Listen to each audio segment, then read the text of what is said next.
Deixa eu colocar a apresentação também aqui para vocês. O que eu queria conversar com vocês na aula de hoje dando um pouco de continuidade à aula passada, a gente falar um pouco sobre ainda a nossa grande amiga, a Revolução Industrial, mas um pouco respondendo às perguntas que a gente colocou na aula passada de por que essa Revolução Industrial vai acontecer na Europa, em especial, por que na Inglaterra, quais são as condições, vamos dizer assim, desse acontecimento. E a partir daí a gente pode um pouco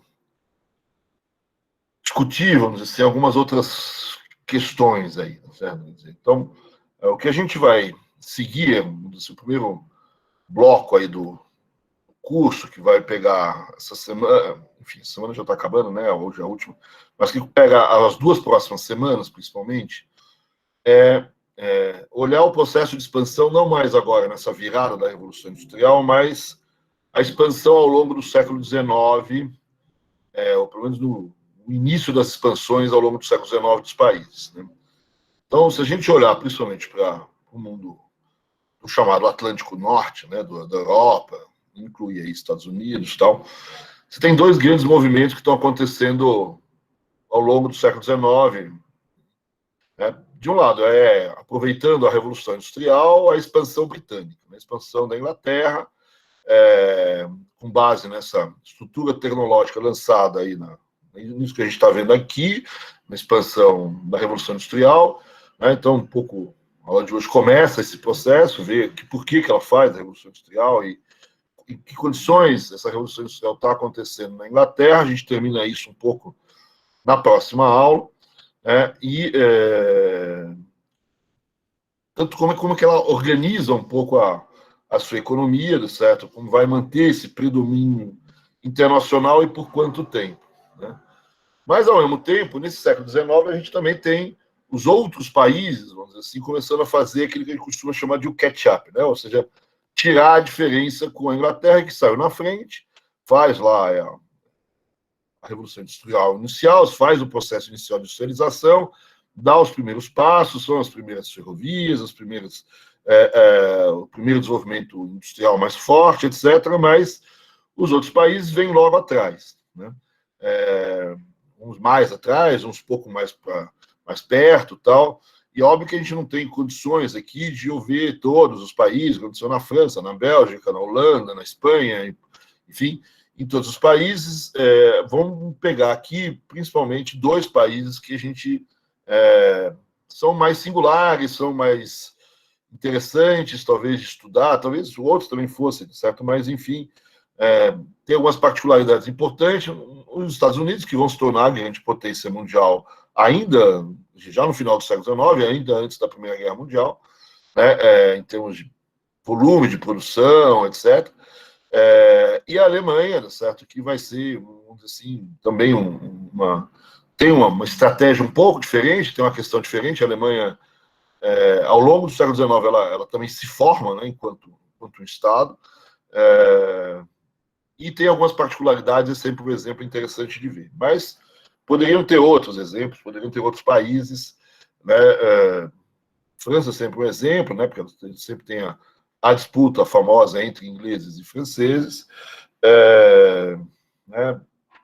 Países menores que talvez tivessem condições muito similares com a Inglaterra no começo, como a Bélgica, ou que vai ser a Bélgica, certo? Quer dizer,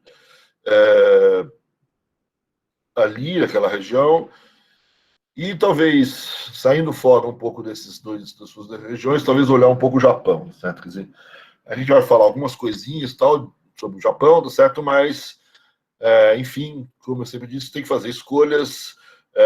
Nos livros, normalmente, tem referências a essas outras regiões, e aqui no curso a gente olha esse catch-up feito pelos 2, talvez, principais, que seriam a Alemanha e os Estados Unidos. Isso, a gente começa também a ver as condições no que isso é feito na semana que vem, né? E a gente olha, em particular, na semana subsequente, uma aula para cada um dos casos, o caso alemão e o caso norte-americano, né? Então, agora é um pouco começar a ver esse processo de expansão, quais as condições, e como esses processos de expansão são diferentes, né? Tem diferenças importantes, né? Se a gente vai tirar determinados aprendizados, né? Essa é uma questão importante, né? Quer dizer, tem muito teórico, vamos dizer assim, do desenvolvimento econômico, que tira um pouco a sua teoria da história, né? Da história do desenvolvimento desses países. Então, muitas vezes esses países são usados como exemplo do que fazer para fazer o catching up, tirar essa diferença, fazer a atualização desses países. E isso é muito vendido, vamos dizer assim, não sei se é a palavra correta, certo? Mas utilizado aí como boa prática de política pública é você olhar quais foram as políticas públicas justamente desses países nos seus momentos de expansão. E essa talvez seja a principal questão que a gente passa a desenvolver aí a partir das próximas aulas, né? Olhando um pouco esses grandes movimentos do século XIX, né? No início, a expansão britânica, e depois, vamos dizer assim, principalmente a Alemanha e Estados Unidos, alcançando a Inglaterra e rivalizando com a Inglaterra, ou até superando a Inglaterra no final do século XIX. Enfim, a questão da superação a gente vê com calma aí. Então, hoje a gente ainda fica um pouco na Inglaterra, certo? Na Europa e na Inglaterra no primeiro momento, e depois a gente vai alargando o nosso perfil, certo? Mas a gente começa a se perguntar um pouco quais são as razões que essas coisas aconteceram, né? Por que a Inglaterra, o que ela tem de diferente, como é que ela fez as suas coisas, né? E aí, na próxima aula, a gente um pouco discute essa ideia de você olhar, por exemplo, de um país e, né, eu vou usar muito um livro que pode ser interessante, é um livro de um coreano chamado Chang, que ele diz, que ele chama o livro dele Chutando a Escada, né? E o título Chutando a Escada vem, na verdade, de uma frase de um economista alemão do século XIX, um cara chamado Liszt, que diz que muitas vezes os ingleses, os norte-americanos, eles chutam a escada, certo? O que quer dizer que eles chutam a escada? Na verdade, quando eles vão dizer como eles fizeram para eles mesmos ascenderem a uma condição de país desenvolvido, de fazer o seu processo de industrialização, de fazer as suas revoluções, os seus enfim, essa trajetória desses países para se tornar um país considerado de alto desenvolvimento, né, o que o Chang chama de PADs, né, países de alto desenvolvimento, eles, na verdade, eles mentem, né? Então, há uma certa... Chutar a escada, na verdade, é que eles alegam políticas e práticas que, na verdade, não foram realidade, né? Então, eles sobem por uma escada, né? E na hora de dizer para os outros como subir, ou como fazer, que escada fazer, que escada utilizar, eles negam a escada que eles mesmos utilizaram. Então, é como se eles chutassem as escadas, impedindo que outros usassem essas mesmas escadas ao negar, vamos dizer assim, que tenham usado determinadas práticas nos seus processos de ascensão. Mas isso a gente deixa um pouco para a próxima aula, essa ideia de chutar a escada. Mas, no fundo, a temática aqui, a gente não está olhando o caso inglês, ou o caso alemão, ou o caso norte-americano, só com um olhar, vamos dizer assim, de historiador, o que aconteceu de fato. É óbvio que isso é uma coisa importante e faz parte do curso de História Econômica, certo? Mas a maior parte dessas discussões, na verdade, eles estão olhando quais são as práticas, quais são as instituições, as políticas econômicas que, no caso de cada um desses países, fizeram de fato a diferença, né? Então, essa é a ideia da gente olhar hoje, né? Tentando responder essas questões. Essa, no fundo, a gente já mais ou menos respondeu, mas entrar um pouco num detalhe maior de por que a Revolução Industrial aconteceu na Inglaterra, certo? E até que ponto isso é repetível, certo? Isso é possível os outros países copiarem o processo de expansão inglês, certo? Ou até que ponto não, né? Vai ter uma outra discussão que no começo da outra semana a gente vai fazer, né? Que, por exemplo, o Rostov e vários teóricos do desenvolvimento estudam esses casos, americano, inglês, etc., e montam uma espécie de um livrinho de bolso, né? Um livro de receitas, vamos dizer assim, de como fazer essa trajetória expansionista, certo? E eles tomam o pressuposto de que, vamos dizer assim, mais ou menos as fases que a Inglaterra usou para fazer a sua expansão, os países, aí o Rostov está escrevendo isso nos anos 50, certo? Então, os países que estão em desenvolvimento naqueles anos 50 deveriam mais ou menos seguir esse planejamento, vamos dizer assim. E isso é criticado por vários outros autores, e um desses autores que a gente deve olhar é um autor chamado Gershon Krohn, né? E esse Gershon Krohn, ele diz, olha, não dá, você não pode fazer isso, né? Porque em 1950, se você for repetir os passos que a Inglaterra deu, né, a gente pode tirar algumas boas ideias do que a Inglaterra fez, certo? Quer dizer, óbvio, certo? Mas eu não consigo repetir os passos que a Inglaterra faz. Por quê? Porque a Inglaterra já fez e ela já está lá na frente. Então, quando, vamos supor, que o Brasil quisesse seguir essa regra do Rostov, certo? De seguir um pouco esse planejamento no sentido de repetir a experiência inglesa, a experiência norte-americana, né? O que o Gershon está dizendo, falando, não dá para repetir, porque em 1950 a Inglaterra já é um país desenvolvido. E quando a Inglaterra fez o seu desenvolvimento em 1850, ou em 1750, se quiser, né, não existia uma Inglaterra desenvolvida, não existia ninguém desenvolvido. Então a Inglaterra é a primeira nação a se desenvolver, e ela está se desenvolvendo contra ninguém, vamos dizer assim. E se o Brasil, em 1950, quisesse desenvolver, vai ter que se desenvolver, mas olhar para o resto do mundo, certo? E ver os ingleses já desenvolvidos, os alemães desenvolvidos, os norte-americanos desenvolvidos, e sabe lá mais quantas outras dezenas de países desenvolvidos. Então, as condições não são mais as mesmas, certo? Mudou o mundo, certo? Quer dizer, eu posso olhar algumas coisas, mas repetir o que a Inglaterra fez é impossível, certo? É impossível porque as condições mudaram completamente, e uma das condições de ter mudado é a própria existência da Inglaterra como país desenvolvido, né? Então a gente vai começar um pouco com essas discussões, certo? De até que ponto políticas que foram implementadas em determinados lugares possibilitam, vamos dizer assim, né, políticas que foram implementadas e que fizeram as nações serem nações de sucesso, de desenvolvidas, elas podem ou não, vamos dizer assim, repetir essas políticas, em que condições isso pode ser feito, etc. Então, um pouco esse é o temário das nossas próximas sessões, aí, pelo menos nas próximas 2 semanas, né?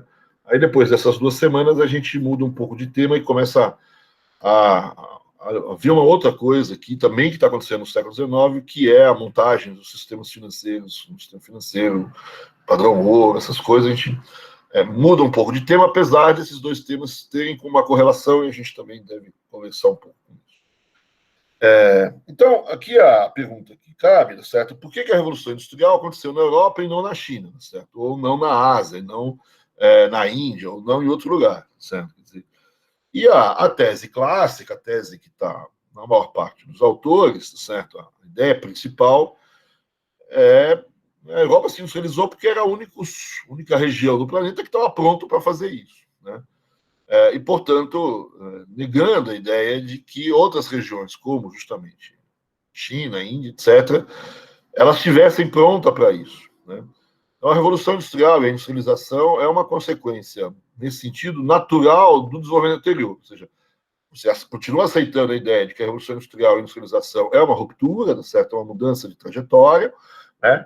Mas, quer dizer, ela, no fundo, é fruto de uma trajetória anterior, né? Tem um pé dependence aí, tá certo? Tem uma dependência de trajetória que foi se acumulando. Aí tem uma discussão entre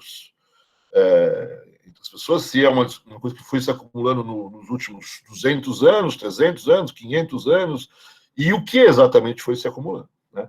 Mas a tese principal é que não aconteceu ali sem querer, certo? Apesar de existirem teses, né, alguns autores que atribuem muito à questão da sorte, ou à questão, vamos dizer assim, mais... vamos dizer assim, não tanto a esse acúmulo de competências, ou de riquezas, ou de condições, mas há eventos mais esporádicos, eventos mais... enfim, que não eram esperados, certo? Então, essa não é... Esses autores são, vamos dizer assim, teses mais do que acontece. Eu vou voltar um pouco a elas daqui a pouco.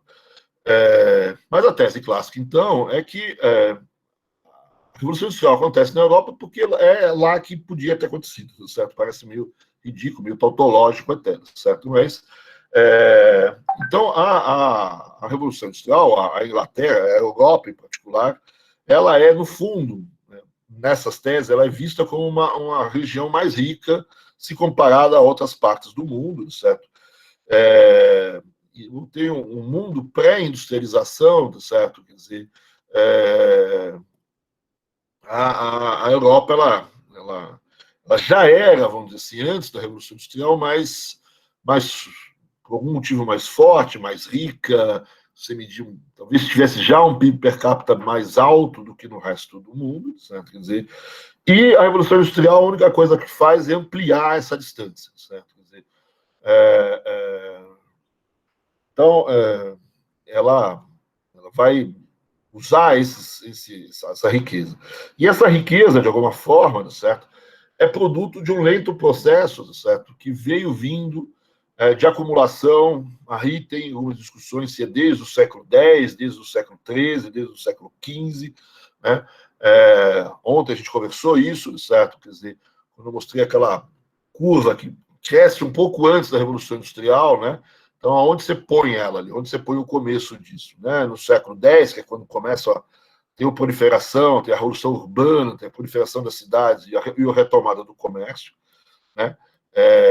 Você joga isso para o século XV, certo?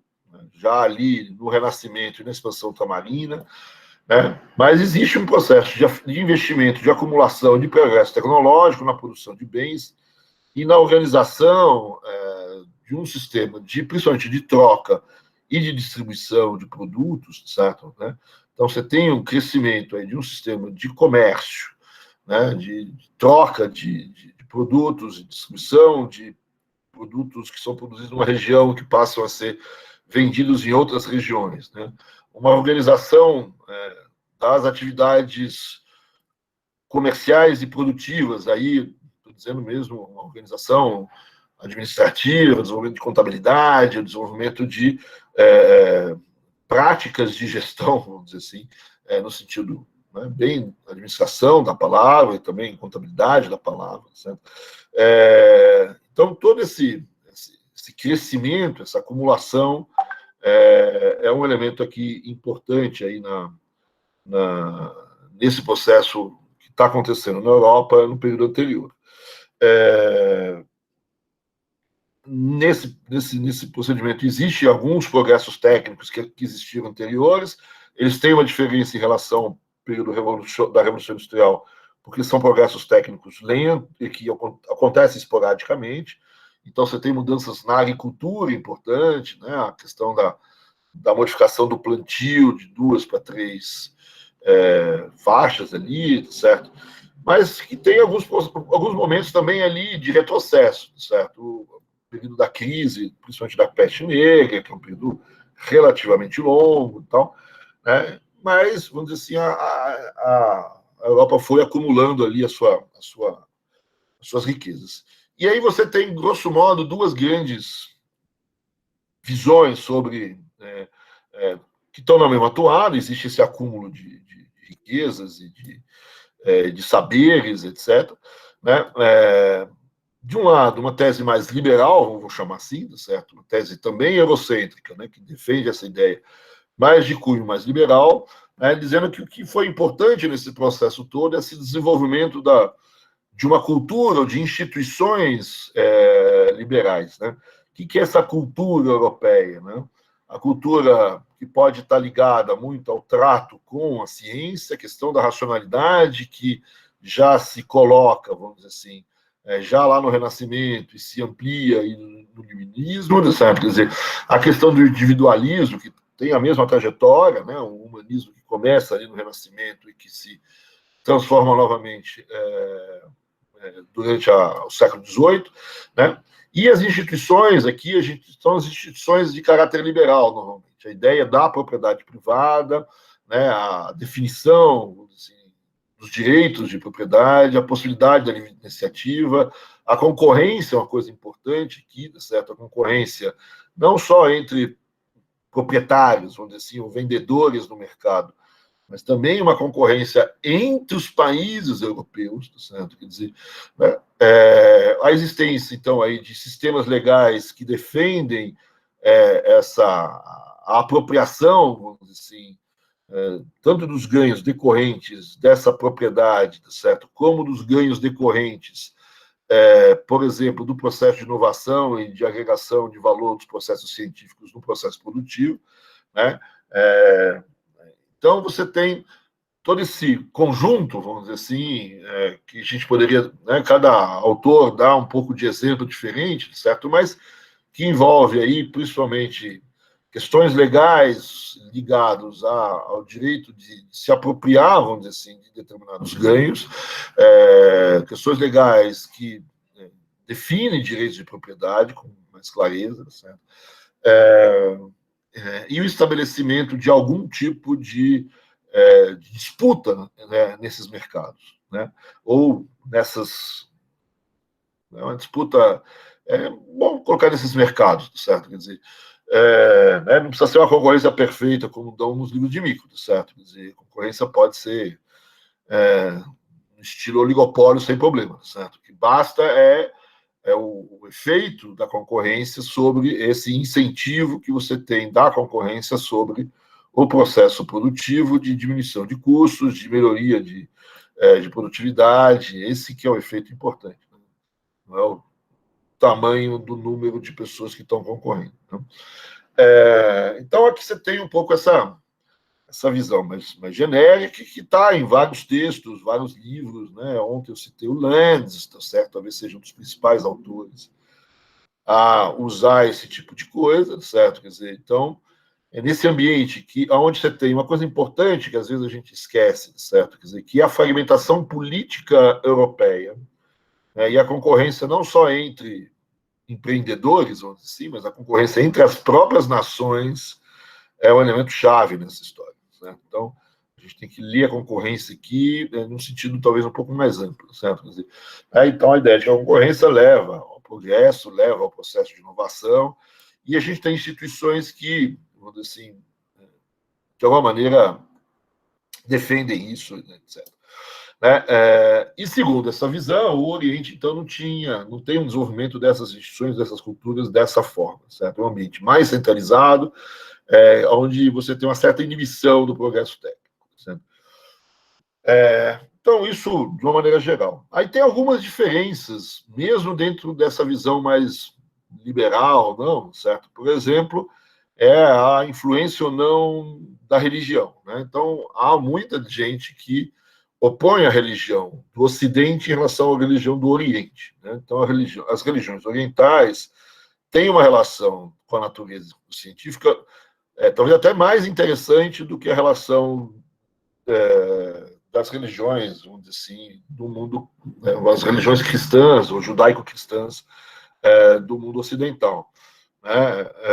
Mas essa relação das religiões orientais com a natureza, por exemplo, elas têm elas acabam inibindo justamente o uso da natureza no processo de, vamos chamar assim, de exploração da natureza do ponto de vista científico, né, que leve a uma inovação para você ter ganhos, certo? Então, eles têm um trato com a natureza, vamos dizer assim, ou com as questões naturais, que a gente não está dizendo que eles não têm um trato com questões, talvez que é diferente das questões ocidentais, onde, de alguma forma, você permitiu, vamos dizer assim, se deu pelas modificações, talvez, que aconteceram ao longo do tempo nas religiões, se deu, por exemplo,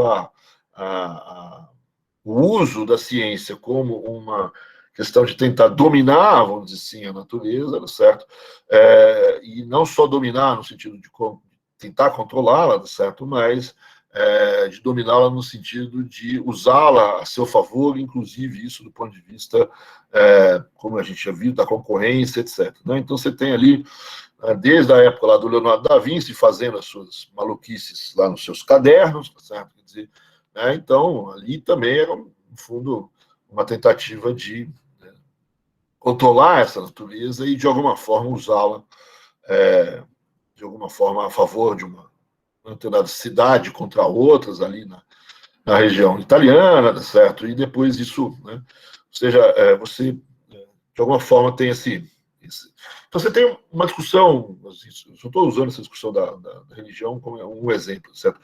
Mas quando você entra, né, de por que talvez essas instituições não foram dadas no Oriente, certo? Aí você entra no Ocidente, né, aí você começa a ter uma disputa, não, mas o que é mais favorável a esse processo? A religião, por exemplo, o catolicismo ou o protestantismo? Né? Então, tem, pelo menos no meio dessa discussão, a famosa tese do Weber, né, da ética protestante do espírito do capitalismo, que vai dizer, olha, não é qualquer religião no mundo ocidental que promove isso. Isso vai se dar principalmente nas religiões cristãs, sim, mas não na católica tradicional. Certo? Então, não sei, das religiões protestantes, né, o exemplo do Weber. Se alguém já leu, se não leu, vale a pena ler, certo? Mas a defesa da ética protestante, até, né, tem ele olha muito a ética luterana, calvinista, etc. Né? E não vamos nos esquecer, certo, que os ingleses eles não são exatamente luteranos nem calvinistas, mas eles também são protestantes, certo? No sentido de eles serem anglicanos, também, enfim, tem uma certa fuga ao catolicismo. E aí você tem os textos que tentaram rebater o Weber, certo? Ou até alguns textos que o Weber rebate, certo? Dizendo que não, que as questões principais, vamos dizer assim, que está por trás desse crescimento econômico, não são necessariamente impedidas, né, pela religião católica, certo? Ou seja, eu posso ter não só um bom burguês protestante, como posso também ter um bom burguês católico, certo? Quer dizer, então tem aí algumas disputas, né, dentro dessa vertente, vamos dizer assim, né, de quais seriam ou que tipo de, efetivamente, elementos são mais ou menos importantes, etc. Mas tem uma visão, quer dizer, além dessa discussão, por exemplo, das religiões, tá certo? Você tem uma outra discussão. Não, é verdade. Você tem uma acumulação na Europa, tá certo? Que é importante e que é diferente dessa acumulação asiática, tá certo? Mas ela, para essa outra visão, ela não vem exatamente, tá certo? Só de um processo de acumulação que vem dentro dessa ideia de uma cultura fruto dessa racionalidade europeia que lida com a natureza, faz inovações dentro de um processo de disputa entre as nações europeias, certo? Quer dizer, há sim um outro lado, certo? Que uma boa parte dessa riqueza foi uma apropriação de recursos ou uma apropriação de riqueza sobre não europeus, né? Então, uma parte importante da visão, por exemplo, marxista, né, ele vai dizer, vai concordar com essa ideia de eurocentrismo, vamos dizer assim, mas não concorda que sejam exatamente as instituições de cunho mais liberal que tenham propiciado esse tipo de coisa, certo? E vai ver nesse processo de acumulação que antecede a Revolução Industrial, vamos dizer assim, um outro lado, né? Um lado muito mais violento, vamos dizer assim, muito mais sanguinário, certo?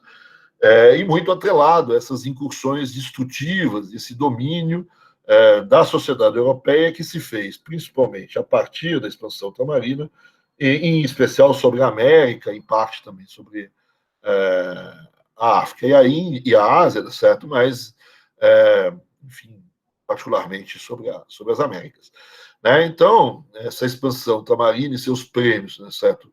Né, no curto prazo, a expansão ultramarina é uma pilhagem gigantesca, certo? Uma pilhagem de recursos, né, de extração, e com o tempo, uma acumulação que vai sendo gerado com aquilo que alguns marxistas chamam de trocas desiguais, tá certo? Ou de que não segue exatamente as instituições liberais, se você entender que a escravidão não é uma instituição, não ficou aduna com a ideia, com as ideias liberais clássicas, tá certo? Quer dizer, também tem alguma gente que essa é uma outra discussão gigantesca, né? Qual é a relação entre escravidão e liberalismo, tá certo? Quer dizer, mas teoricamente a maior parte dos economistas liberais não se colocam tão favoráveis assim à escravidão, e os políticos, a ciência política liberal, a ciência jurídica liberal também tem uma certa antipatia, talvez não de todos, mas pela questão da escravidão. De qualquer maneira, além da escravidão, vamos dizer assim, então toda essa parte de saques, de rapinas, e de, que, vamos dizer assim, coloca, né, que serve como um processo aí de acumulação de capital. Né? Como se dizer o seguinte, olha, a Revolução Industrial vai acontecer na Europa porque, na verdade, ela descobriu a América, tá certo? Quer dizer, e explorou a América, tá certo? Quer dizer, e é esse capital que se acumulou, principalmente, né? Esse capital vindo desse processo. Isso que difere muito a Europa dos outros lugares. Né? Em particular, né, se a gente olhar a Inglaterra, certo? Tem toda a história de que, né, particularmente no curto prazo, certo? Quer dizer, da Revolução Industrial na Inglaterra, ela tem uma acumulação de capital, onde, por exemplo, o Brasil é quase que elemento fundamental, né? Que é um pouco o ouro brasileiro que vai dar na Inglaterra. Não é à toa, certo? Que quando a Inglaterra decreta o chamado padrão ouro, as moedas em ouro, ela é praticamente o único país do mundo que usa o ouro como sua moeda, certo? O outro país que usa é Portugal, certo? E aí você começa a ver por onde passou o ouro que foi parar na Inglaterra. Né? O resto do mundo usa muito a prata, ou pelo menos sistemas bimetálicos a gente vê mais para frente. Né? Então, esse efeito dos metais preciosos que foram, de alguma maneira, extraídos, esse efeito, vamos dizer assim, de você ter acumulado riquezas, tá certo? Quer dizer, fazendo o que, grosso modo, aqui chamei de trocas desiguais, tá certo? Quer dizer, ou seja, usando, né, uma mão de obra escrava, usando esses outros tipos de coisas, tá certo? Quer dizer, que faz a diferença para a Europa. Né? Então, essa talvez seja uma tese, essa que o pessoal mais marxista chama, esse é um processo de acumulação primitiva. Né? Não é só a questão da exploração ultramarina, certo? Quer dizer, mas é um elemento importante, é um elemento principal. Você tem questões de acumulação primitiva também na própria Europa. Né? O exemplo das terras europeias, de como você expropriou as terras comuns, né? Toda aquela questão dos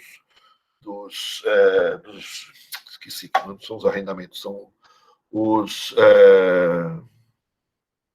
enclosures ali, acho que é isso, né? Que você, né? Então, enfim, você tem outros processos de exploração, outros processos violentos de extração dessa mais-valia, vamos dizer assim, de uma maneira diferente. Então, no lugar de você destacar essas instituições de cunho liberal, essa cultura, vamos dizer assim, europeia, você, a visão anterior, vai destacar um pouco mais essa ideia desses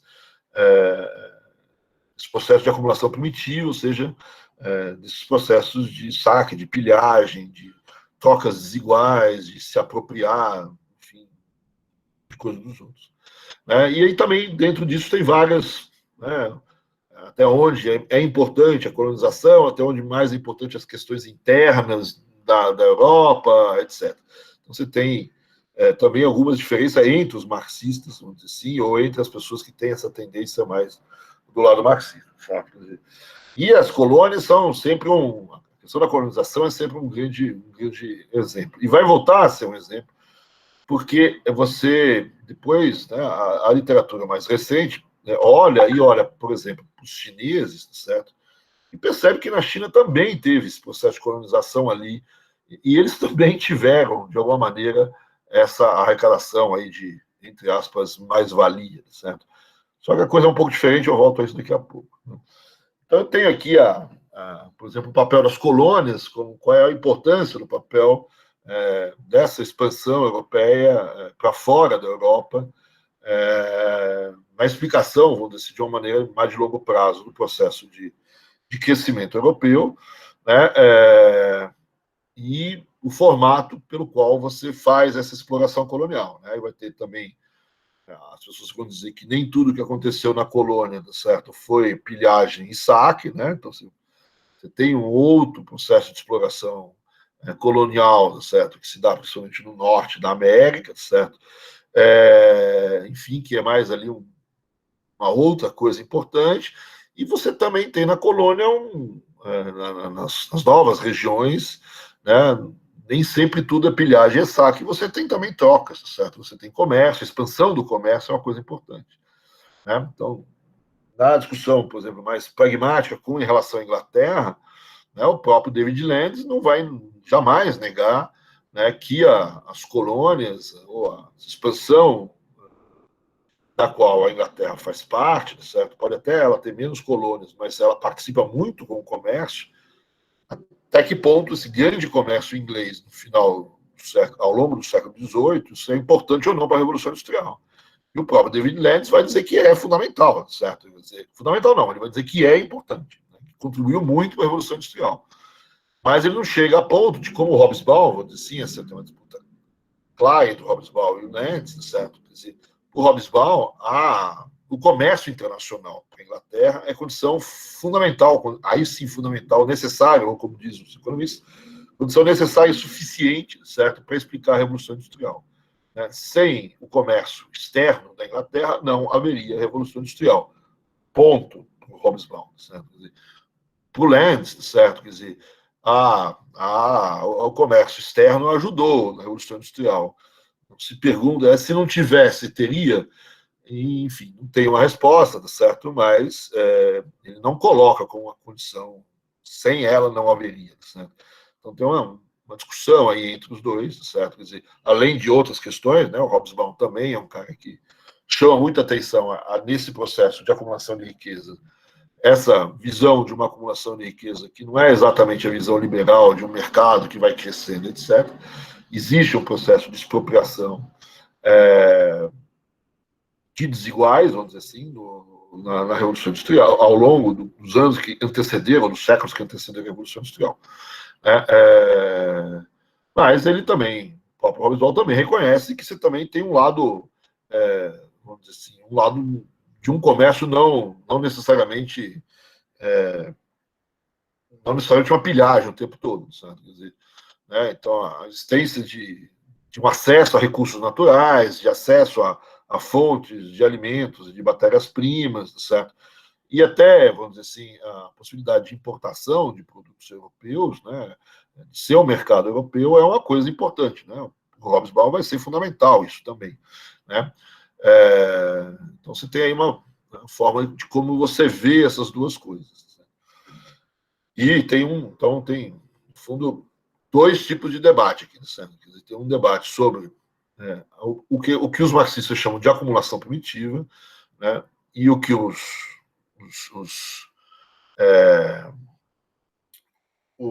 liberais chamam de, enfim, regras de mercado tradicionais, como fontes principais, né? E, vamos dizer assim, deixando essa visão mais externa, vamos dizer assim, essa visão mais radical, vamos dizer assim, do lado, certo? Quer dizer, qual a importância do comércio com o ultramar, certo? Com a América, independente desse comércio ser justo, se não ser justo, ser de pilhagem ou não, para a própria expansão ultramarina, para a própria Revolução Industrial. Né? Então, você tem, né? E como é feito. Né? Então, o Landes foi justamente a possibilidade de um grande comércio, etc., que funcionou.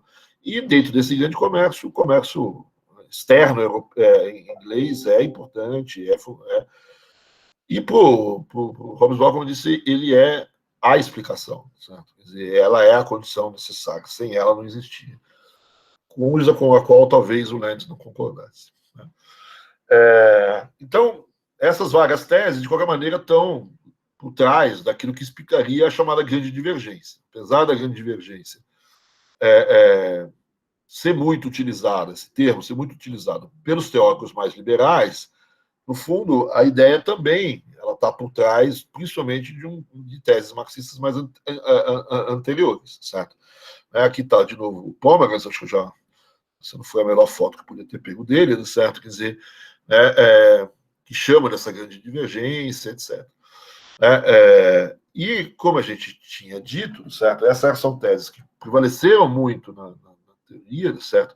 Até justamente o momento mais recente aí são os últimos 40, 50 anos, que começa a haver, vamos dizer assim, a reascensão, né, que a gente viu naquelas bolinhas ali, da reascensão da China e da Índia.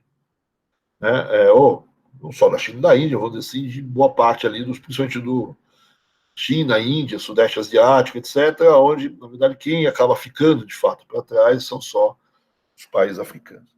E essa reascensão começa a se colocar a pergunta de por que eu tive a reascensão. E ali você começa a rever um pouco a historiografia, né? E você coloca em tese, em dúvida, a própria tese de que no século, essas explicações dessa grande divergência. E uma das dúvidas, uma das teses que eu estou chamando aqui de revisionistas, é rever essa ideia de grandes divergências. E essa revisão, ela se dá, primeiro, num fato, certo, que ainda tem discussão sobre se esse fato é verdade ou não, mas de que a Ásia teria sido tão diferente assim da Europa nos anos que antecedem a Revolução Industrial. Né?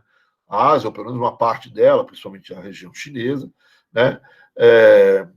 E uma boa parte dessa tese revisionista, certo? Quer dizer, ela diz que, olha, esse processo de acumulação que existiu nos 300 anos antes da Revolução Industrial Inglesa também existiu na China, certo? Quer dizer, se eu remontar os dados, né, se eu refizer um pouco e conhecer melhor a história desses lugares, eu também vou ter esse crescimento meio smithiano um pouco mais acelerado, com essas crises malthusianas, etc., no lado chinês, mas, da mesma maneira, já a partir, vamos dizer assim, do século XV, eu tenho algum crescimento, certo? Quer dizer, então, portanto, certo? Quer dizer, se eu tive esse crescimento antes da Revolução Industrial, né, se esse crescimento que vai acontecer na Europa também aconteceu na Europa,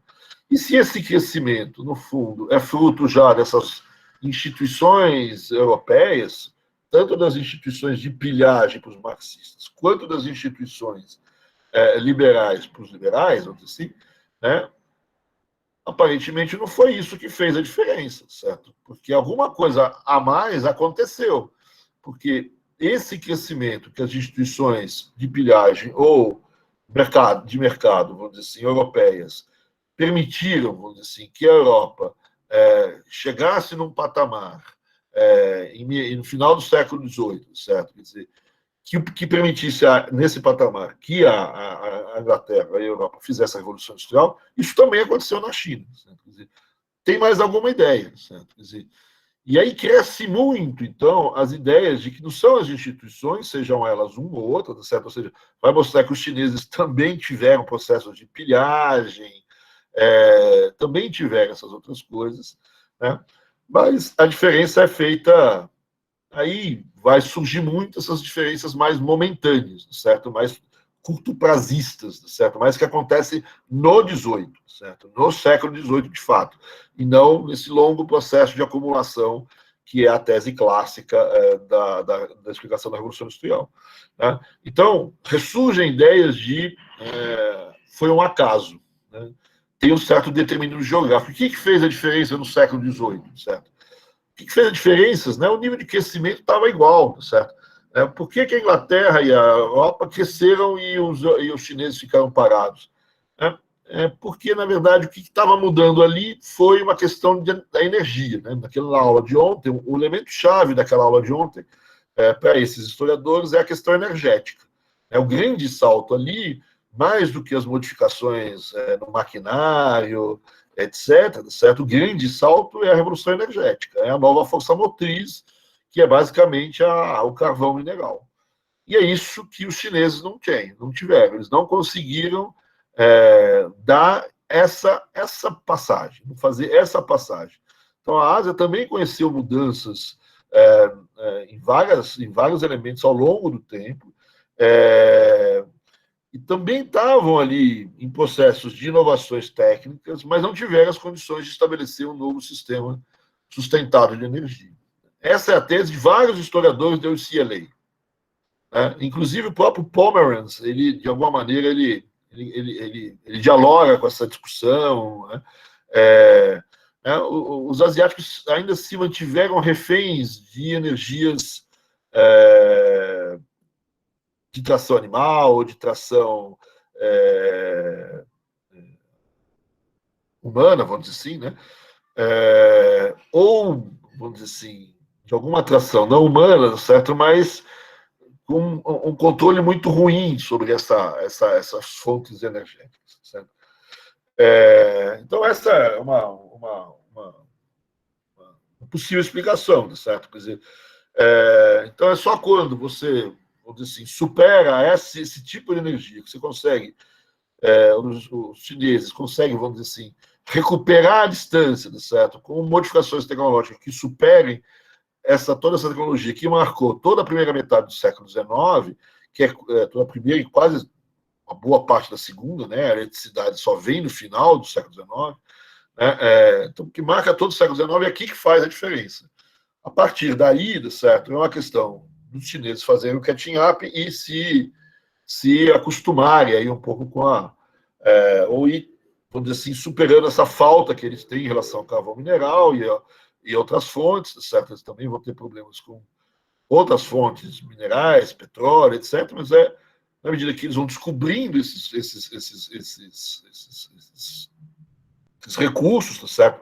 Ou vão usando uma tecnologia que prescinde desses recursos, que eles conseguem superar, certo?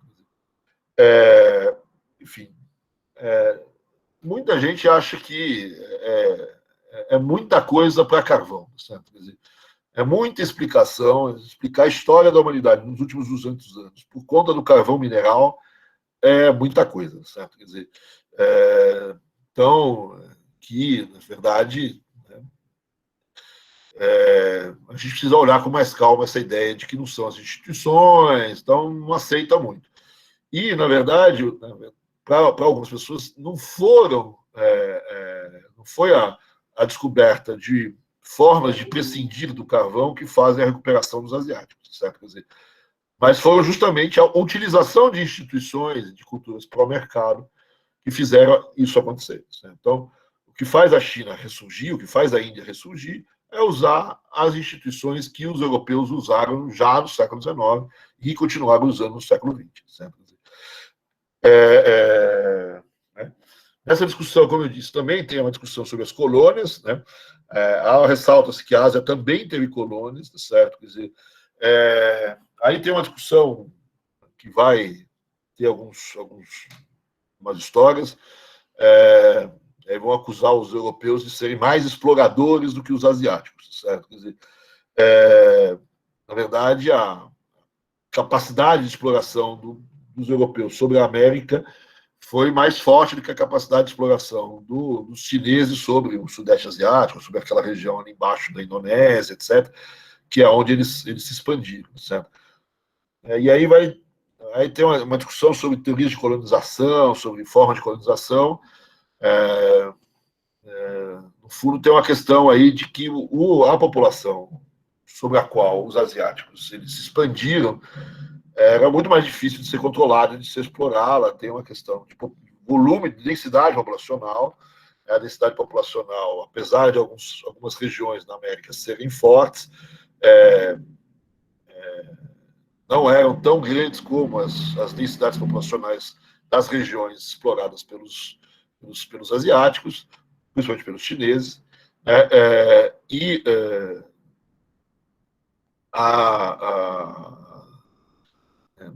resistência, vamos dizer assim, se essa palavra, acho que talvez possa ser resistência em vários sentidos, inclusive demográfico, né?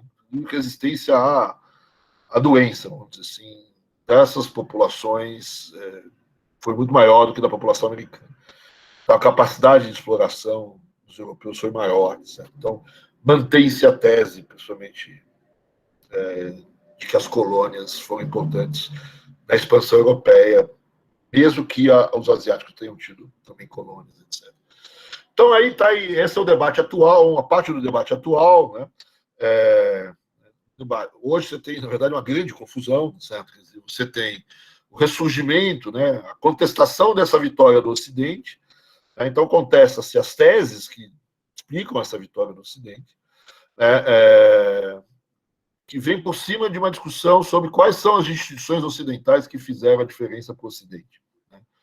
Então, a coisa se embananou completamente. No fundo, está tudo em aberto, certo? Mas, ainda nessa discussão Europa e Ásia, certo? Quer dizer, o que mais ou menos a gente tem hoje é dizer que, na verdade, a gente tinha uma leitura talvez ruim da Ásia até então, certo? Quer dizer, que a gente melhorou a nossa leitura, e nessa melhora da nossa leitura a gente vê que existem condições muito mais próximas entre a Europa e a Ásia ali por volta do meados do século XVIII, certo?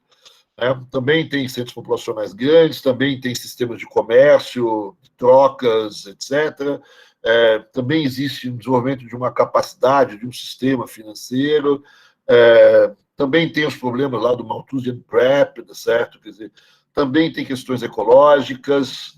Aqui, talvez, as questões são maiores, mas daqui a pouco eu volto. Já tem um desenvolvimento inicial de produção de manufaturas, né? Também tem, vamos dizer assim, algumas descobertas científicas, etc. E tal, né? E aí, né, o que hoje tem de principal aí de diferença? Essa questão do carvão, certo? Sendo um pouco ampliada, certo? Na verdade, você junta com a América, certo? Quer dizer, e a história do carvão, você tem uma diferença ainda que geográfica, ainda que um certo determinado geográfico, mas não só o carvão, certo? Quer dizer, as matérias-primas que a Europa teve acesso, vamos dizer assim, de maneira muito pesada e muito mais forte, foram mais propícias a desenvolver a Revolução Industrial do que as matérias primas, vamos dizer assim, esses recursos naturais que tiveram à disposição dos asiáticos. Né? Não se resume só ao carvão, mas a gente está falando aqui, vamos dizer assim, de uma série de minérios da América, a gente está falando de plantações nas Américas, algodão, etc. Enfim. E a outra discussão, certo, ainda é a questão da tecnologia, certo? Quer dizer, do desenvolvimento da tecnologia, né? O que fez essa mudança tecnológica que a gente, de alguma maneira, conversou na aula passada, certo? Quer dizer, e aí volta um pouco a ideia do conservadorismo oriental, né, da forma como o Oriente lida com a natureza, com o domínio, vamos dizer assim, chinês, né? Então, mais do que o conservadorismo da ideia chinesa, ele não era contestado, vamos dizer assim, ou tinha pouca contestação, ou se tinha contestação, ele conseguiu, de alguma maneira, abafar esse tipo de coisa. Né?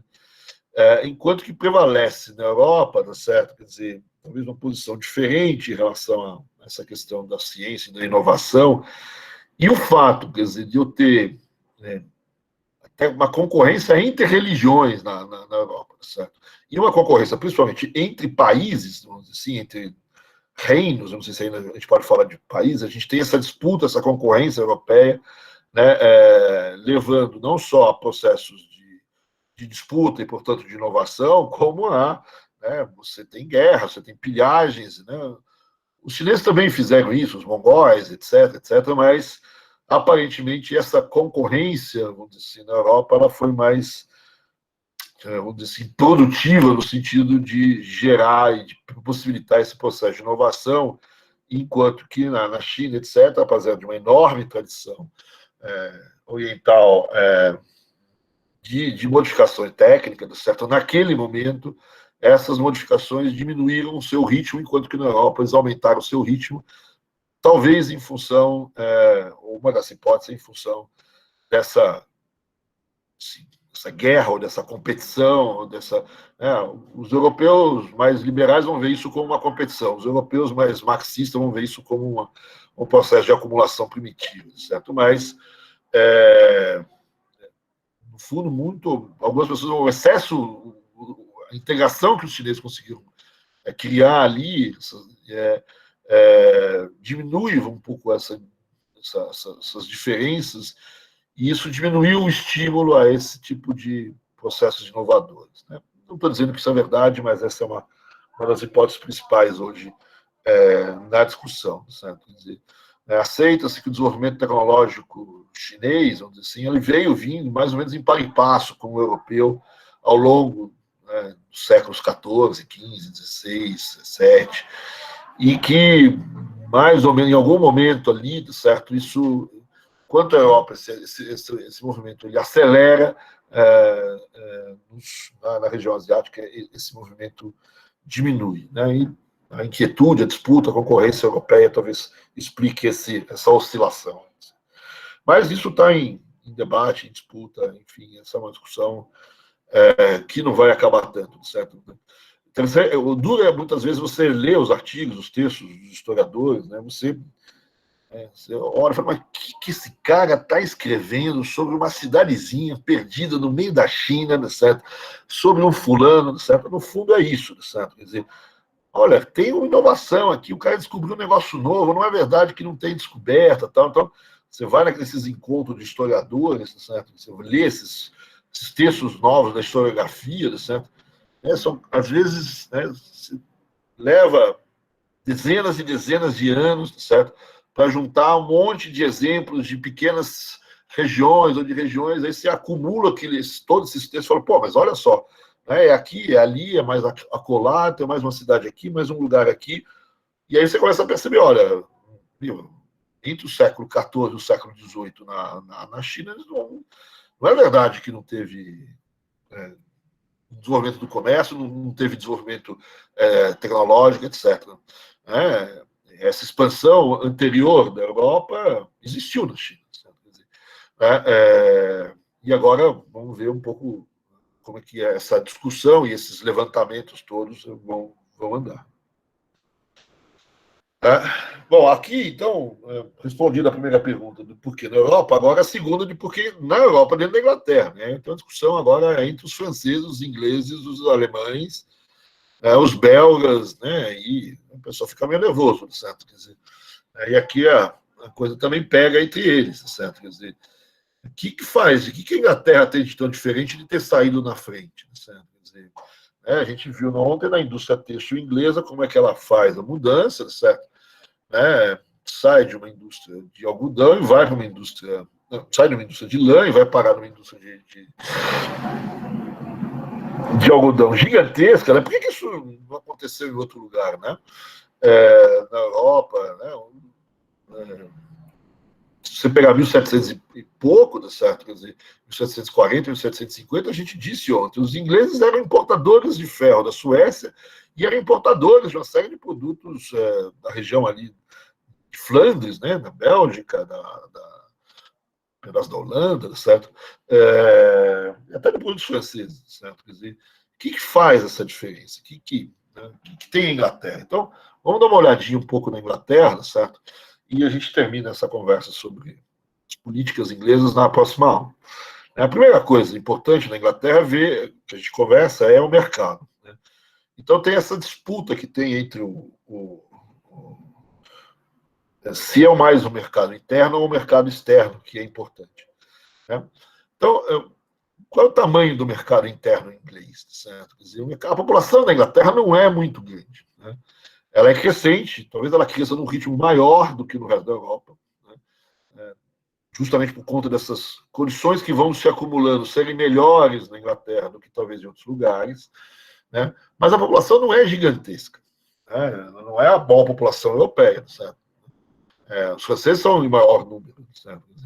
Eu não tenho certeza, mas acho que Paris é maior do que Londres nesse momento. Eu posso estar errado, não anotem isso. Agora, o que tem, certo? Quer dizer, o mercado consumidor inglês ele é relativamente grande e ele é maior que o mercado consumidor relativamente aos franceses e outros lugares, né? Por que isso, certo? Quer dizer, em geral, a gente associa a ideia de que a renda média na Inglaterra é mais bem distribuída, certo? E tem uma renda média mais elevada, certo? Então, se o PIB per capita, talvez, inglês, fosse um pouco maior do que o do resto do mundo, e a distribuição dele é maior, né? Então,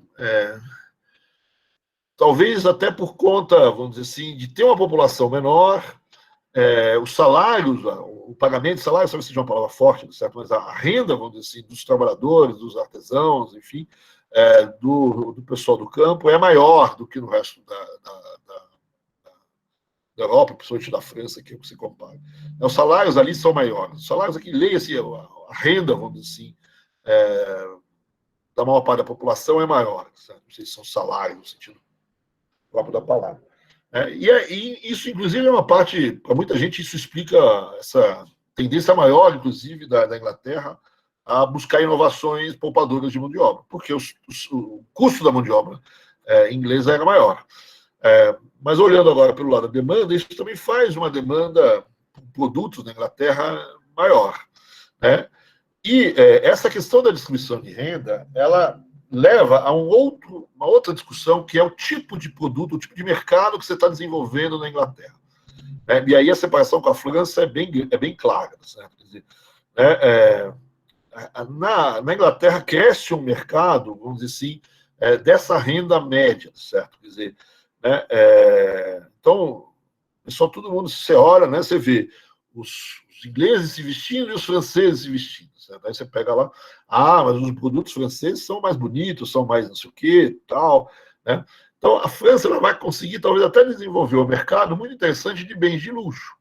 Enquanto que a Inglaterra ele tem esse mercado que vai ser importante para a Revolução Industrial, não é esse bens de luxo, não são bens sofisticados. São bens mais, né, vamos chamar do povão ainda, certo? Quer dizer, são uma tendência de comprar bens bem mais sóbrios, mais sólidos, mais feios, mais resistentes à chuva, vamos dizer assim, mais resistentes àquele clima inglês clássico, vamos dizer assim, né? Mas é um mercado, quer dizer, que vamos dizer assim, o mercado de luxo, o mercado de renda alta, vamos dizer assim, vai ser desenvolvido na França, mas não na Inglaterra. E na Inglaterra, em compensação, eu tenho um mercado que vai crescer, vamos dizer assim, até por conta de ter um consumo maior e mais bem distribuído, certo? Esse mercado consumidor mais de classe média, vou chamar assim, ou de classes mais baixas, certo? Quer dizer, isso vai crescer muito, certo? Quer dizer, esse é um lado importante do mercado interno inglês. Então, apesar da população não ser grande, certo? Não ser um grande mercado, ele é um mercado bem com boas dimensões por conta da renda, da questão da distribuição. E, em particular, é um mercado que está focado, vamos dizer assim, vamos pegar o mercado têxtil, vamos dizer assim, na compra ou nos produtos mais, menos, não sofisticados, certo? Mas na compra dessas capas de chuva, vamos chamar assim, ou dessas grandes capas, etc., mais sólidas, mais duras, talvez não tão bonitas, não tão bem acabadas, não tão vistosas, tá certo? Quer dizer, e é esse mercado consumidor que vai ser um mercado importante da Revolução Industrial. Né?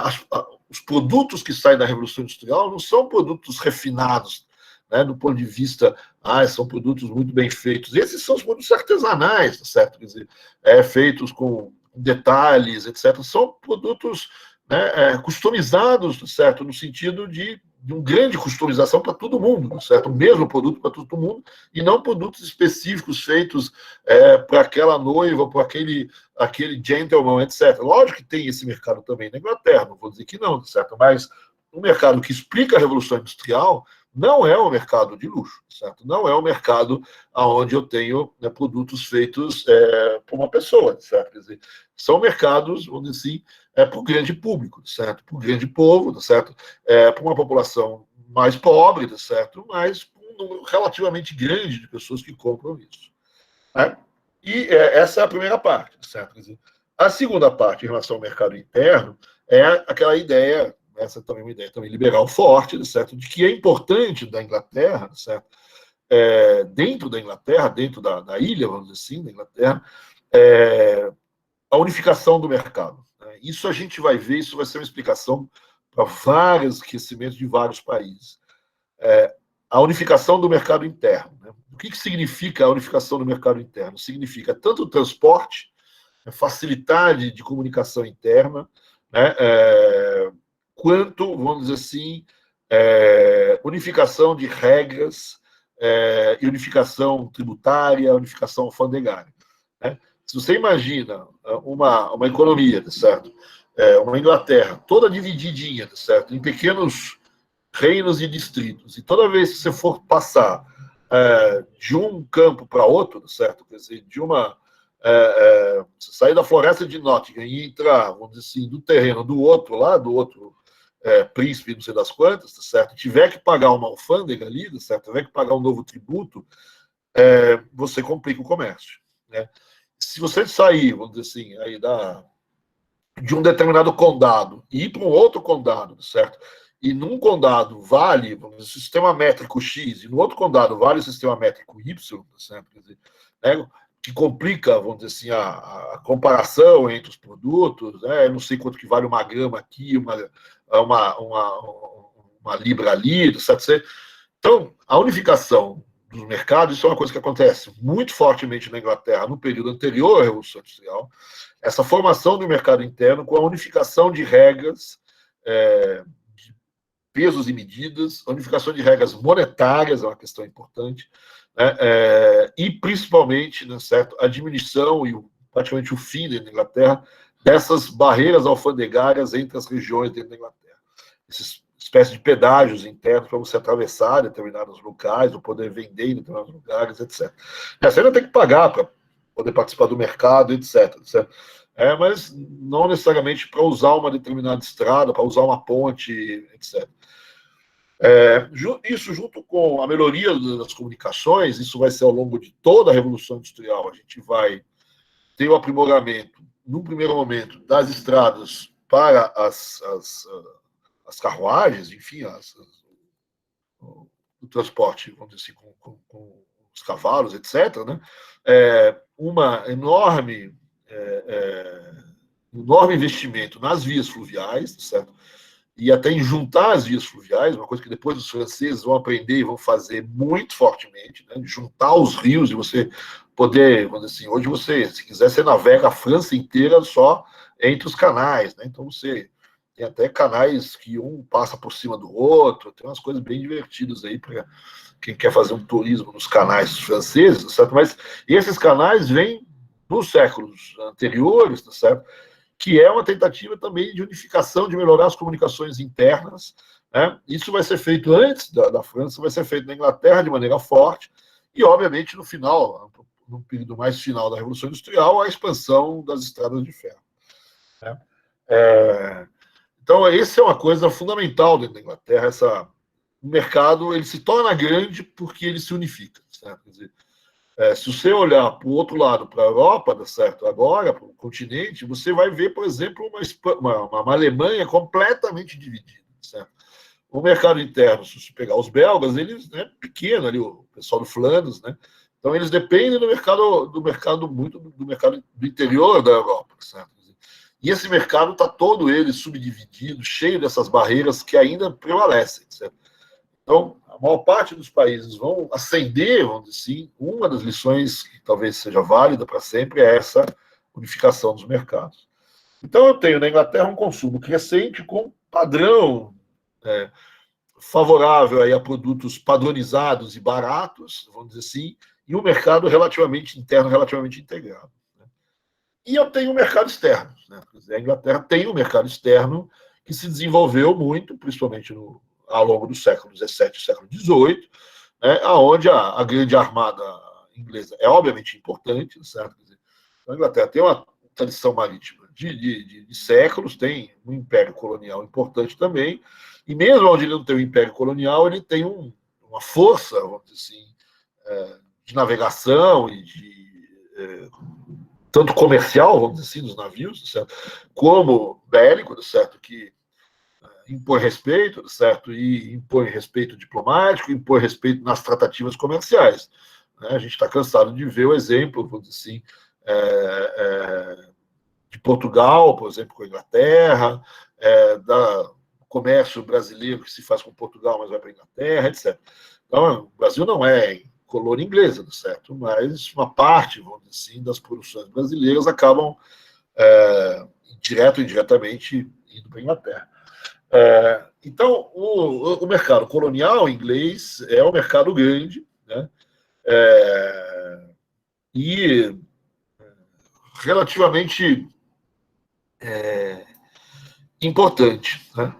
E ele tem uma outra coisa, que vai ser uma espécie de um denominador comum com a demanda externa, com a demanda externa inglesa, com a demanda interna inglesa.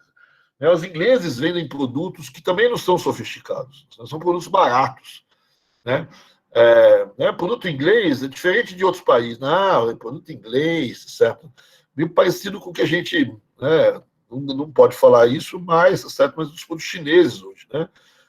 A pessoa fala, não sei o quê, a qualidade e tal, mas é mais barato e funciona e vamos embora, certo? Quer dizer, então, guardadas todas as proporções, inclusive tecnológicas, certo? Os produtos ingleses nesse período também eles tinham um pouco essa ideia de serem produtos sólidos, talvez isso não seja o caso hoje, certo? Mas dos chineses, mas produtos baratos, certo? Não é um mercado sofisticado, certo? Não é um mercado diferenciado, de qualidade, etc. Esses são produtos mais europeus, certo? Da França, da Bélgica, de outros países, né? De Flandres, etc.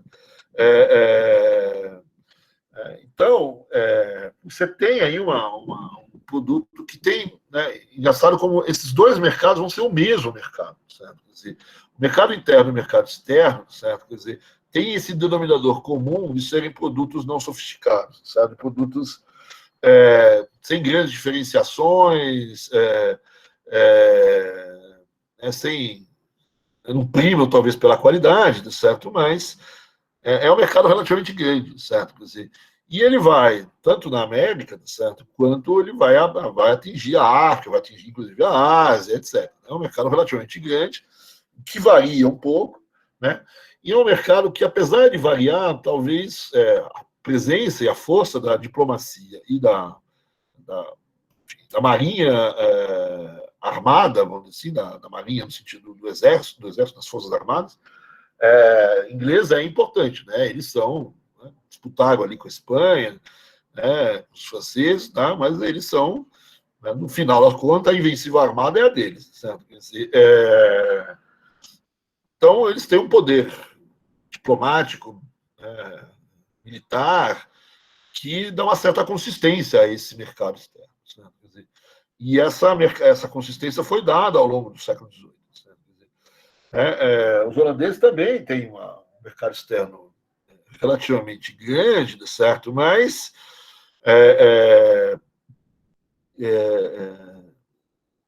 por exemplo, eles não têm o mesmo tipo de produto, certo? Quer dizer, então que eles produzem dentro da própria Holanda, né? A Holanda faz mais um comércio meio que triangular, né? Pegando de um lugar e levando para outro, do que vendendo produtos ingleses. Né? O que vai ser interessante na Inglaterra é que ele tem uma produção interna que vale para o mercado interno, mas que também vale para o mercado externo. Quer dizer, você não precisa fazer conversões produtivas muito grandes, certo? Quer dizer, então, a Inglaterra ela tem essa capacidade de fabricar com um custo que vai sendo cada vez mais barato com as mudanças técnicas e um artigo que tem uma demanda que é muito elástica. Né? E talvez aqui é que você tenha uma diferença importante, certo? Quer dizer, né, nessa discussão do que importa mais, se é o mercado externo ou o mercado interno na Inglaterra, certo? Então, uma boa parte dos autores, só o mercado interno não era capaz de absorver a produção inglesa, dado o aumento de capacidade produtiva que ele tem. Outras pessoas vão dizer que o mercado externo ele é um problema. Quer dizer, na verdade, ele não é firme. Né? Por mais que eu tenha diplomacia, etc., eu tenho uma volatilidade grande, né? Estabilidade externa é grande. mas a estabilidade interna ele te dá condições mínimas favoráveis. Então, começa a ideia, mais ou menos, de que o mercado externo ele, ele oscila muito, mas eu sempre tenho o mercado interno como um mercado confiável, certo? Quer dizer, então, sempre consigo vender aqui dentro. Né? Eu posso tentar aumentar a minha produção e tentar a sorte se o mercado externo crescer, se ele não cair, se ele não tiver dificuldade, se, enfim, né, a variabilidade das exportações é um problema. Mas, na verdade, se você olhar, né, alguns autores vão fazer isso, certo? Você olha os estímulos, a mudança no mercado externo. Olha, de repente eu consegui 3 ou 4 novas feitorias, eu consegui 3 ou 4 novos acordos comerciais, etc. E para esses autores, é isso que estimula, vamos dizer assim, uma parte desses progressos técnicos. Ou seja, eles associam essas mudanças técnicas aos estímulos que vêm do mercado externo. Então, a onda de investimento de mudanças técnicas estão associadas às ondas de expansão das exportações. Então, as exportações são extremamente importantes e dão um pouco a dinâmica dessas mudanças técnicas, dessas inovações e desses investimentos que estão sendo feitas no mercado externo. Mas você dificilmente se arriscaria a entrar nessas mudanças se você não tivesse, vamos dizer assim, de certa forma, um mercado interno relativamente seguro, certo? Que te possibilitasse, se dependesse só desse mercado externo, talvez o risco seria muito forte de você entrar nessa onda. Então, essa combinação do mercado externo com o mercado interno é importante, né? Mas talvez aí o pessoal que defende o mercado externo, ele é importante, né? Assim como o mercado interno também é. Agora, o mercado externo, talvez ele esteja, então, associado a essas variações técnicas e variações de investimento. Ele explica, vamos dizer assim, um crescimento, de certa forma, certo? Mas eu nunca posso esquecer, certo, que isso sempre é uma atividade de risco, né? E esse risco, no fundo, ele é um pouco mitigado pela certeza que você tem que, pelo menos, uma parte de um possível ganho técnico que você tenha no processo, você talvez não consiga vender ele fora, porque você vai perder esse mercado externo, porque, não sei, deu ruim em alguma negociação, certo?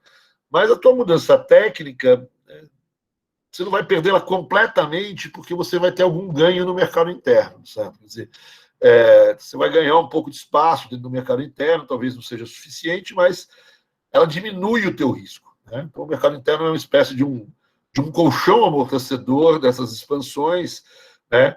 Apesar de talvez o investimento e as mudanças tecnológicas efetivamente se devam à questão do mercado externo. Certo? Então, acho que tem essas particularidades importantes aí que são defendidas para a Inglaterra em relação ao seu mercado, certo? Seu mercado, essa completude entre o mercado interno, essa complementariedade, né? Melhor do que completude, entre o mercado interno e o mercado externo, certo? Quer dizer,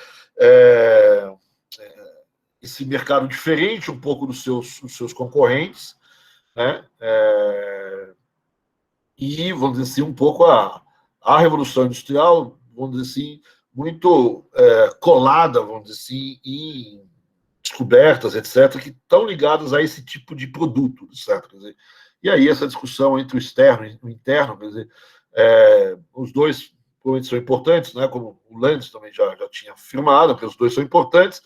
Para o Landes, talvez sem o mercado interno não teria, né? E para o Hobsbawm, sem o mercado externo não teria. Aí fica um pouco na disputa das pessoas. Né? Não estou querendo ser mineiro aqui para juntar todo mundo, certo? Mas, né, o mercado interno tem um elemento importante, uma fonte importante de venda, né, de local, onde você pode distribuir seus produtos, aí competir com os seus concorrentes. Mas o mercado externo, quer dizer, é o teu grande alvo, certo? Você conseguir expandir para o mercado externo é onde você vai ganhar mais recursos. Então, as variações no mercado externo são importantes, mas o mercado interno diminui um pouco o teu risco de inovação nesse processo. Então, isso um pouco aqui, certo? Então, isso é um pouco a questão da demanda. Agora, eu tenho a questão da oferta, certo? Quer dizer, a questão das inovações, das mudanças técnicas, certo? Então, a questão da demanda, eles, de alguma maneira, também existiu, talvez, em outros lugares, e também não deram na Revolução Industrial, né? Posso talvez dizer que essa história toda que eu contei. A Inglaterra, não sei se tem nos outros lugares, tal. Uma parte das pessoas dizem que não, mas supondo que os outros países também têm, tem alguma diferença na oferta, vamos dizer, no processo de inovação, certo? Quer dizer, na Inglaterra sobre o resto, né? Vamos lembrar aqui, certo? Quer dizer, você tem aqui o importante aqui é o processo de inovação, né? Não é de invenção em si, mas é de utilização dessas invenções e da difusão dessas invenções no processo produtivo de fato, né? Que a gente vai chamar de inovação. E aí, por exemplo, tem o Hobsbawm, ele tem uma frase muito interessante. Ele falou, mas será que os ingleses eles são mais espertos, mais inteligentes, mais bem preparados que os outros para fazer esse processo de inovação? Existe uma aptidão natural dos ingleses a promover essas inovações, as invenções todas? É isso que explica, né? O inglês é mais inteligente que os outros, mais esperto que os outros, mais...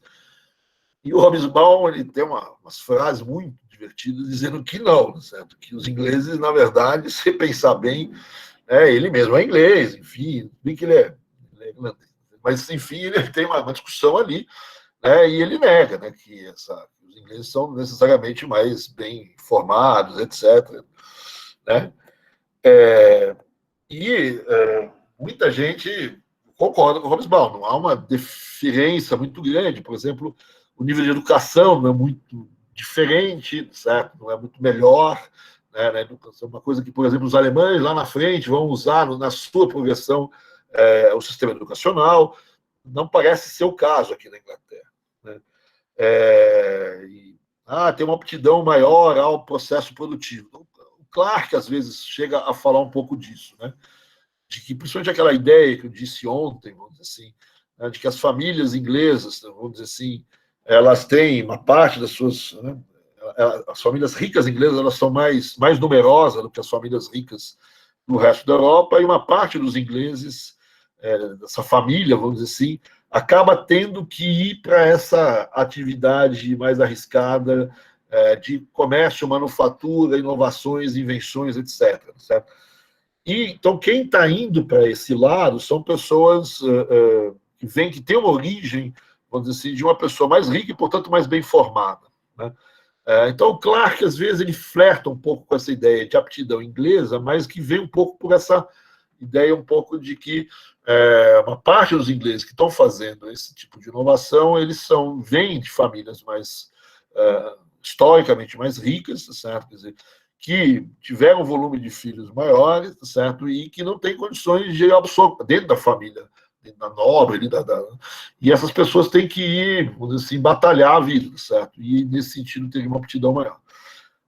Mas não é todo mundo que acha isso. Tem uma outra hipótese que é importante, que é muito hoje utilizada, certo? Quer dizer, que é um papel aí talvez de governos ou de empresas, vamos dizer assim, mas que hoje, em outras histórias, se dá muito esse papel aos governos de fazer o Drain Brain, certo? Ou seja, de buscar pessoas que são aptas a fazer essas inovações, essas invenções, esse processo de inovação, de difusão, etc., fora da Inglaterra.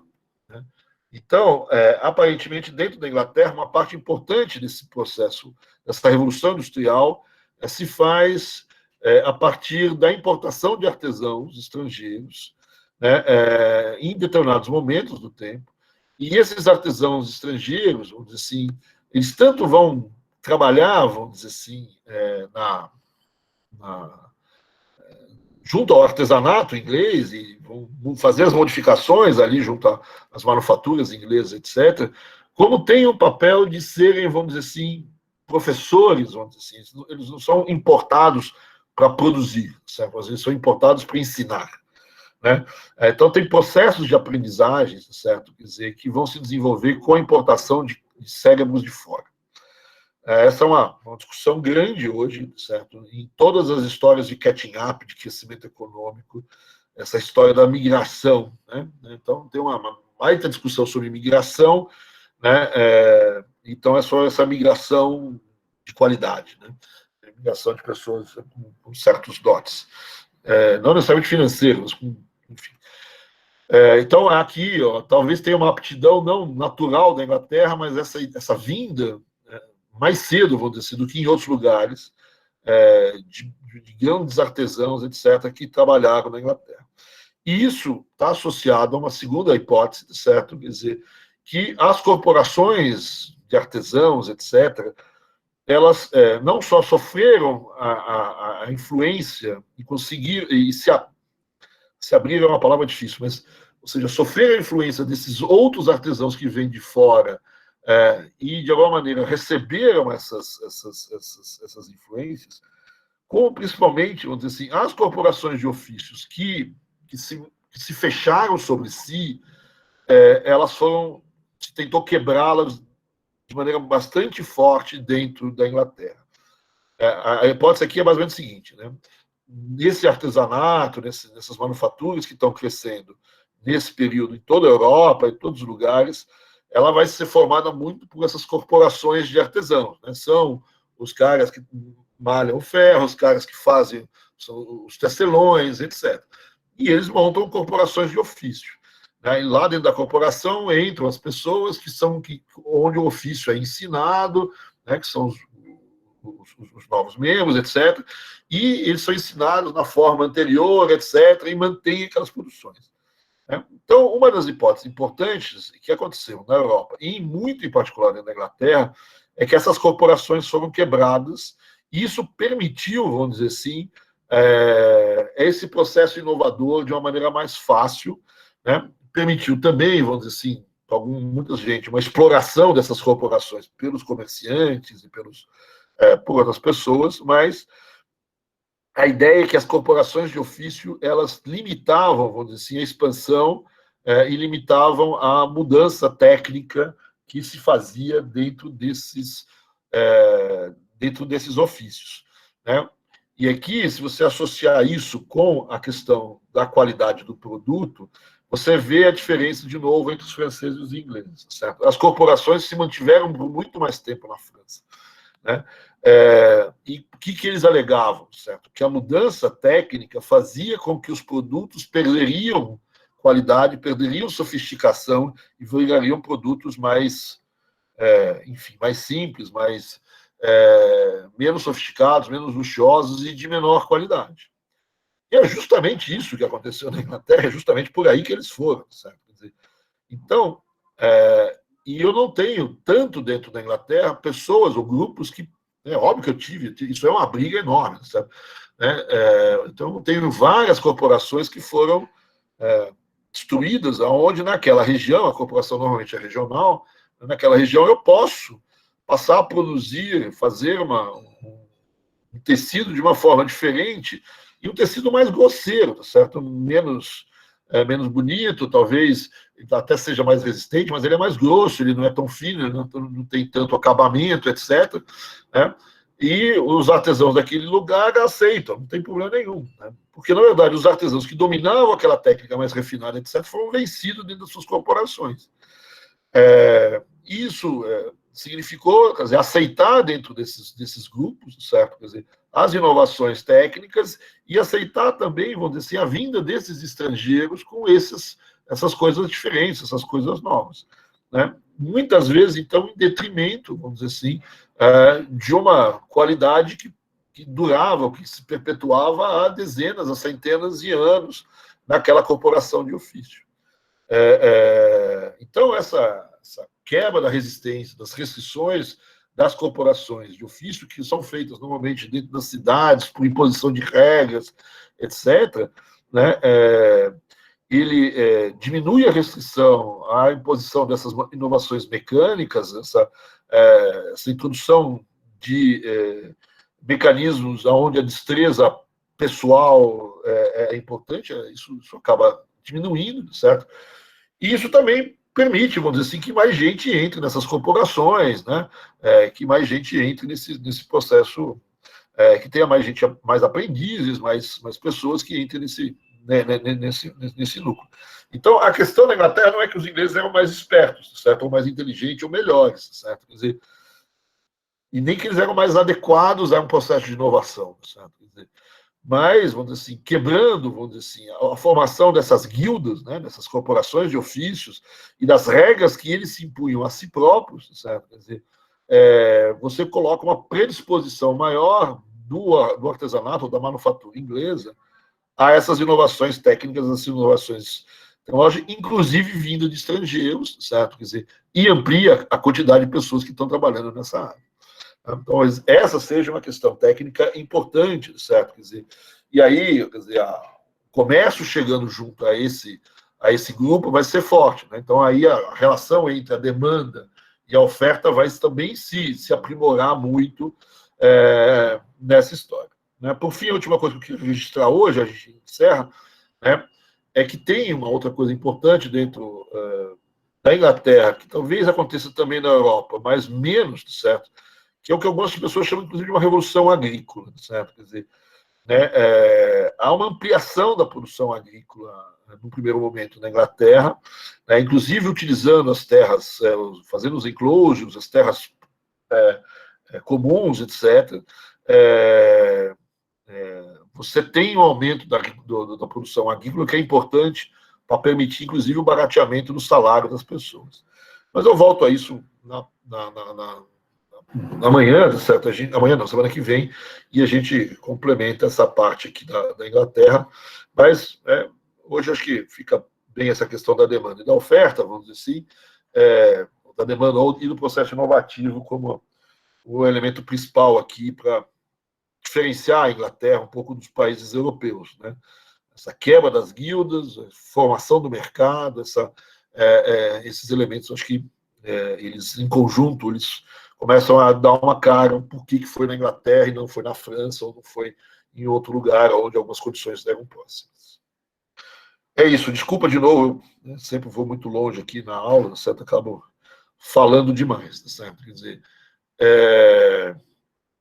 vocês têm alguma dúvida, alguma questão, alguma pergunta que vocês queiram fazer, certo? Vou até que tirar a gravação para vocês ficarem à vontade.